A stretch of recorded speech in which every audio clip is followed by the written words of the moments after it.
So it's a conscious behavior. So you're consciously efforting at making that change. And we talk about the three minds and how 10% of the 10% is conscious and 80% unconscious. And if we look at how we can go through, yes, the study is very clear, it works, and then the test is there, is that you've got to do it consistently to be able to build that habit consciously. But imagine what you can do if you can double down, you can do the process consciously, as well as bringing in all those unconscious elements, being the memories from the past, your values, your emotions, the drive, all that sort of stuff, that is requiring less effort. Then it only allows you to sort of knock it out of the park, And when I first saw that study, I used to, and then Shondell used to say, 66 days to change a habit. I said, consciously.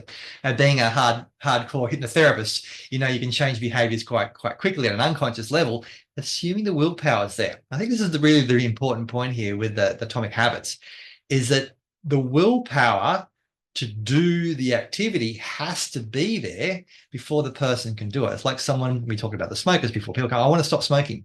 Hypnotize me. Make me become a non-smoker. Yeah, one guy come along and said, "Why are you here?" He said, "My wife bought me this hypnosis session to become a non-smoker." I said, "Do you want to stop smoking?" He said, "No." I said, "You want me to make your wife go away from you?" And that's the thing, isn't it? Like, people have sometimes unconscious drivers, and it's really interesting how that personal ownership comes into the habits as well, because there's lots of people that very well meaningly want to try and change something because they think they should. There's the shooting on themselves, but more importantly, it's because someone that they care about them has urged them, or has pleaded with them to make some kind of change. We see it all the time with people who might be unhealthily overweight, and their significant others or their children, please, mummy, daddy, and I think you mentioned before the willpower, and I think this is really important because in hypnosis, we say everybody has free will, right? So we can't make anyone do anything that they don't want to do or that they don't want to participate in.